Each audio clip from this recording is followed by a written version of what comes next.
pembentukan akhlakul karim.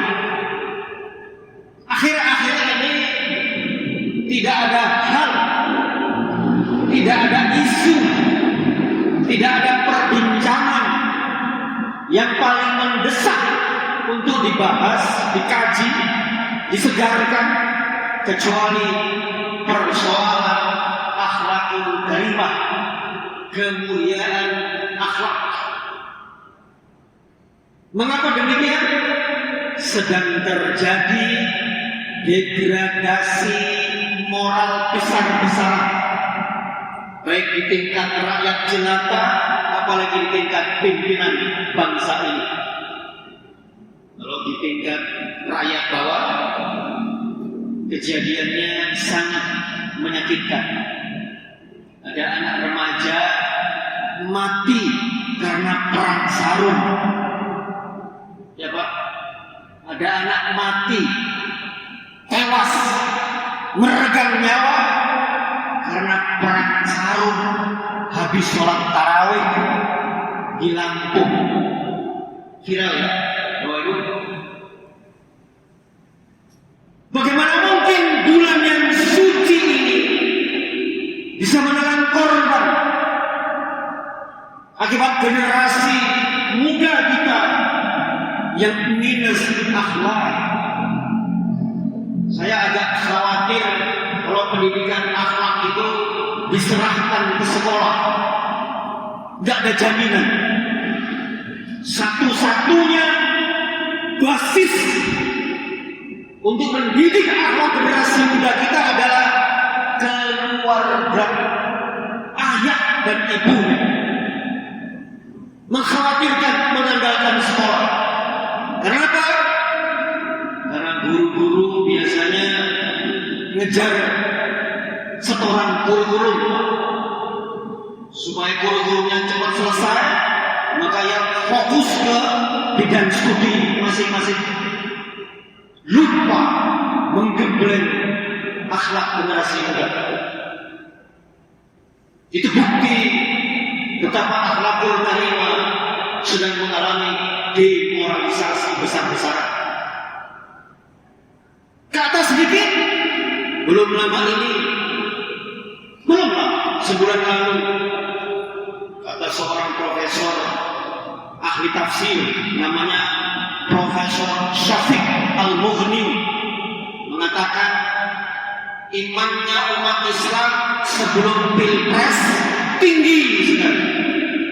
Ini bukan mulut saya, mulutnya Profesor Syafiq Al-Mughni, pakar tafsir dari Yogyakarta ini atau Surabaya. Imannya kaum muslimin Indonesia sebelum pilpres atau sebelum pemilu tinggi sekali.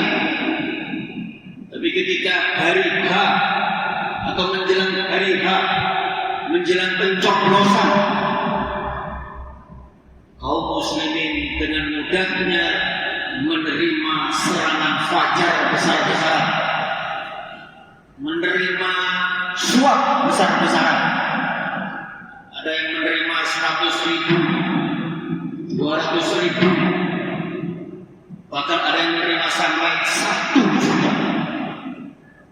Semalam saya ketemu 2 orang caleg gagal. Caleg gagal Pak, mau ke Senayan nggak dapat. Saya tanya, habis berapa?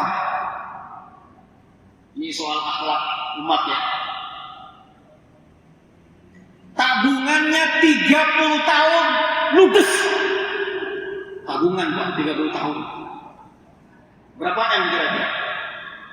Dia itu direktur utama perusahaan semen terbesar di Sulawesi. Semalam saya ketemu. Di sampingnya caleg perempuan, Senayan juga, gagal juga. Saya tanya, berapa M habis? Lalu saya tanya, kenapa bisa kalah? Kok kalah? Anda kan populer. Populer Pak itu. Jawabannya sederhana, seperti yang kita tahu semua. Pak, saya kalah logistik. Kalah besar saya ngasihnya. Kalau orang lain ngasih 200.000, mereka ngasih 400.000. Ini ada berita terbaru di Kelapa Gading. 2 pekan lalu saya khutbah Jumat, selesai khutbah Jumat, ada orang nyampein di sebuah TPS ada partai X menang total di TPS itu. Cuma ditinggalin 1 suara doang untuk partai lain. Usut punya usut, Pak RT-nya dikasih sekian juta untuk 250.000 per kepala. Nanti setelah terbukti bahwa TPS itu memborong suara, maka dibayar tuntas 250.000 kemudian. Ini fakta, bukan isapan jempol, dan mungkin kita bisa melihat dengan mata kepala sendiri. Saya pun meriset fakta-fakta ini. Apa artinya kaum muslimin terhormat? Itulah mental kaum muslimin. Mental umat Islam ya seperti itu. Jadi kalau mau mengharapkan terpilih seorang pemimpin hebat di negeri ini atau calon-calon anggota DPR hebat, agak masyhur saya. Kenapa? Money politik sudah menjadi kebiasaan. Lalu ada yang bilang begini, Pak, itu bukan money politik, itu bukan sogokan, Pak. Apa namanya? Itu sedekah politik. Dipelesetin money politik menjadi sedekah politik. Emang bisa hukum haram menjadi halal ketika istilahnya diarabkan? Istilahnya kan istilah Inggris tuh money politik, suap. Terus diarabkan sedekah politik menjadi halal. Tidak menjadi halal. Karena yang penting bukan istilahnya, tetapi substansinya, isinya. Dari dulu kalau yang namanya suap, ya suap. Ar-rashi wal murtashi finnar. Yang menyuap dan yang menerima suap sama-sama di neraka. Ini pengantar saya. Masih banyak lagi bukti-bukti terjadi demoralisasi di tengah-tengah kita. Maka pertanyaan saya, mengapa Allah mengizinkan kita untuk masuk ke bulan Ramadan? Coba jawab Bapak Ibu sekalian dalam hati masing-masing. Mengapa Allah masih mengizinkan kita menikmati Ramadan tahun ini? Saya bantu jawab. Allah masih mengizinkan kita menikmati Ramadan tahun ini tidak lain dan tidak bukan kita masih diberi kesempatan untuk menjadi pribadi yang jauh lebih baik. Ini kesempatan kita. Mudah-mudahan bukan kesempatan terakhir. Kalau ini kesempatan terakhir, itu maknanya jangan buang-buang waktu. Nomor 1. Pesan nomor 1 ceramah tarawih pada malam hari ini, Bapak dan Ibu sekalian, jemaah yang dimuliakan Allah Subhanahu wa taala, adalah jangan sia-siakan Ramadan. Saya punya kacamata. Kalau kacamata saya ini berharga 100.000, maka mungkin akan saya letakkan di mana saja. Betul ya? Saya geletakin di mana aja, saya nggak peduli. Harganya 100.000, saya temperin aja di lantai. Bodoh amat, hilang nggak hilang, pokoknya terserah deh. Nasib kalau enggak. Karena harganya 100.000, relatif murah. Tapi kalau saya misalnya punya kacamata harganya 10 juta, 10 juta, apa akan saya geletakkan sembarangan? Nggak mungkin. Saya akan tetap habis-habisan, kantongi, nggak boleh jauh dari saya. Hati-hati saya jaga supaya jangan jatuh atau pecah atau patah. Karena harganya mahal. Perlakuan kita kepada Ramadan sama. Kalau Ramadan kita selengean, banyak tidur, banyak istirahatnya. Padahal ini bulan-bulan perjuangan, kita anggap remeh misalnya, ya itu hasil. Tapi kalau Ramadan kita hargai tinggi, maka tak ada sedetik pun lewat dari hadapan kita. Berharga menit demi menit, tidak ada yang lewat. Mungkin dengan sedekahnya, infaknya, tadarusnya, silaturahimnya, dan sebagainya dan seterusnya. Jadi tergantung berapa harga yang kita pasang untuk Ramadan tahun ini. Nomor 2. Nomor 3, Bapak Ibu sekalian, bagaimana agar puasa bisa membentuk akhlakul karimah kita? Jadi nggak usah ngukur orang lain, mending kita ngukur diri masing-masing, itu paling enak. Supaya kita tidak stres, ukur diri masing-masing dengan cara bertanya. Rasulullah SAW pernah bersabda, "Man shoma Ramadhana imanan wa ihtisaban, ghufira lahu ma taqaddama min dhanbihi." Rawahul Bukhari. Mungkin ini hadis terkenal ya, sering dilantunkan oleh para dai maupun balik. Kata Rasulullah SAW, barang siapa yang berpuasa dengan iman dan ihtisab, maka dosa-dosanya yang lalu dan lampau akan diampuni oleh Allah Subhanahu wa taala. 2 syaratnya. Dengan iman artinya percaya, yakin bahwa Ramadan akan membawa banyak kebaikan bagi kita. Kebaikan fisik maupun kebaikan rohani. Dan ihtisab, penuh perhitungan, penuh introspeksi. Makanya Bapak Ibu sekalian, Ramadan itu harus banyak-banyak tafakkur, banyak-banyak merenung. Makanya di 10 Ramadan terakhir disunahkan untuk iktikaf. Agar apa? Agar kita berpisah dengan dunia untuk sementara waktu. Banyak bertanya. Apa kira-kira pertanyaannya? Mudah saja. Kalau kita bertanya di tengah keheningan malam misalnya, tanyalah kepada diri kita masing-masing.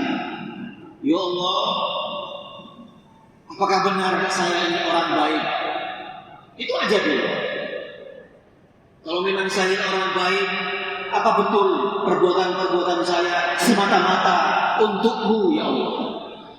Jangan-jangan perbuatan saya baik, tapi bukan untuk-Mu, tapi untuk mertua, untuk istri, untuk anak-anak, untuk tetangga, untuk yang lain-lain.